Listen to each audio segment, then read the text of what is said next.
Graças a Deus. E a paz do Senhor para todos vocês que estão me vendo e ouvindo. E que tenham um dia de bênção, de paz, de muita alegria. Eu quero levar a palavra para você, para meditação, para edificação, que encontra-se na Epístola de Paulo aos Colossenses, e encontra-se no capítulo 1, versículo 19, versículo 20.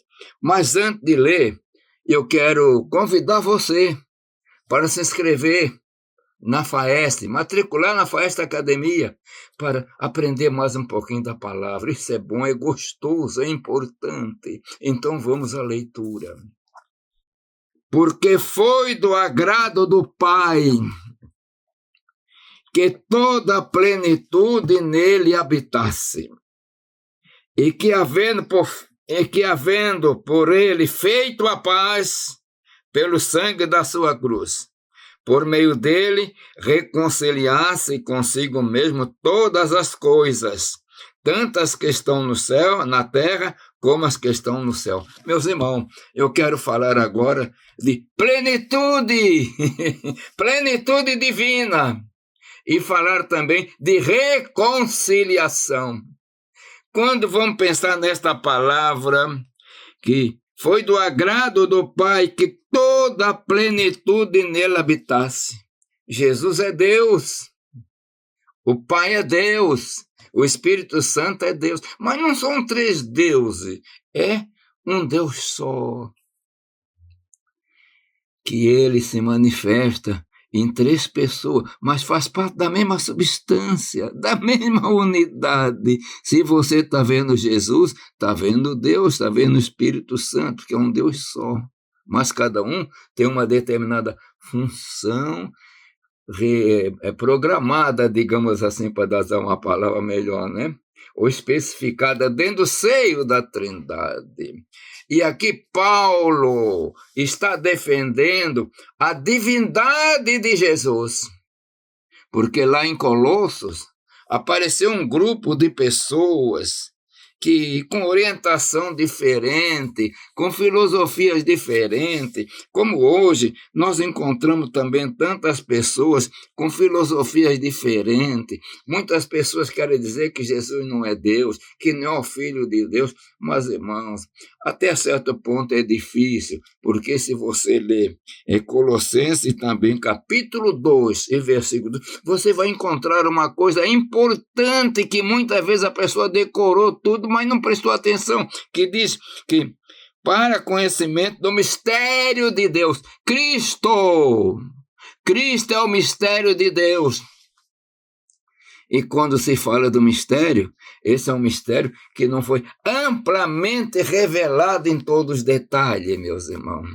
Ele é o mistério de Deus, coisa poderosa. E tem revelação dele, até aquilo que o Senhor quis revelar. E ele nos revela que ele no princípio era o Verbo, e o Verbo estava com Deus, e o Verbo era Deus. Ele estava no princípio com Deus, que ele era a luz, coisa poderosa, meus irmãos. Mas aqui, Paulo começa a defender a divindade de Jesus, dizendo, nele habita toda a plenitude da divindade. E depois de apresentar isso, ele agora vai falar em reconciliação. Às vezes nós lemos e não mastigamos. É igual o boi. Ele come e fica ruminando. Às vezes a pessoa decorou, sabe de cor, ponto e vírgula, mas não presta bem atenção, porque a palavra diz que, havendo por ele feito a paz, por Jesus foi feito a paz, pelo sangue dele, paz, a paz que tinha sido quebrada pelo pecado. E outra coisa, esse pecado começou no céu. Por isso aqui ele diz, e por meio do sangue da sua cruz, meus irmãos, que coisa profunda. Por meio do sangue da cruz de Jesus, ele reconciliou consigo mesmo, está reconciliando com Deus todas as coisas. Mas não é só isso, meus irmãos. Tanto as que estão no céu como as que estão na terra. Quando diz está reconciliando as coisas que estão na terra, até certo ponto é mais fácil de nós alcançar, porque o homem pecou, o homem perdeu a comunhão com Deus, e Jesus veio para reconciliar. É tanto que a própria palavra diz, Deus amou o mundo de tal maneira que deu seu Filho unigênito, para que todo aquele que nele crê não pereça, mas tenha vida eterna. Então, aí, creu, vida eterna, está reconciliando, porque o homem perdeu vida eterna no jardim, nossos ancestrais. Mas agora dizer reconciliação das coisas que estão no céu, e a palavra diz, eu vou ler até para vocês, por meio da sua cruz, reconciliar-se consigo mesmo todas as coisas, todas, tanto as que estão na terra, como as que estão no céu. Por que tinha que reconciliar as coisas que estão no céu, meus irmãos? É um pouco difícil, né? Mas nós podemos entender até certo ponto.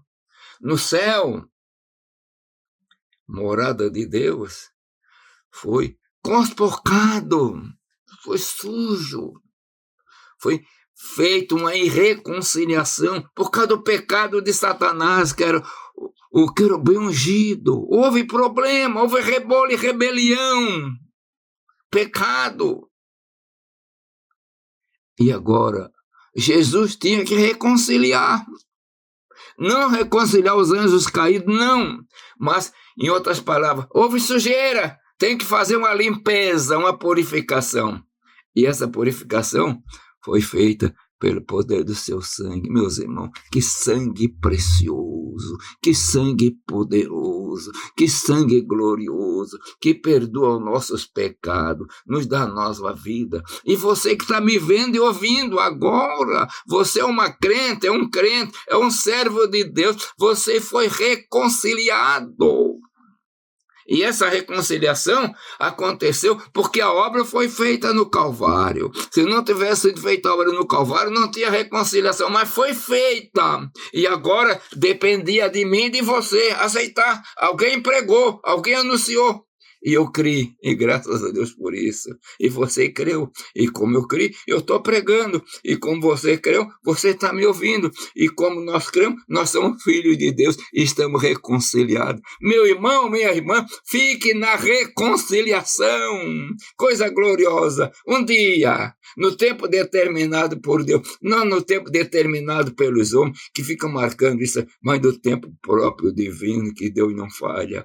Nós haveremos de estar lá na glória, todos juntos, junto com Jesus. Que o Senhor te abençoe. Fique na esperança, fique na alegria e tenha um dia de renovação espiritual e muita paz. E eu quero orar agora. Senhor Jesus, bendito seja o teu nome. Eu te agradeço, Senhor, pela oportunidade de pregar a tua palavra e abençoa todos aqueles que estão me vendo e ouvindo. Pai de amor, eu peço em nome de Jesus. Amém.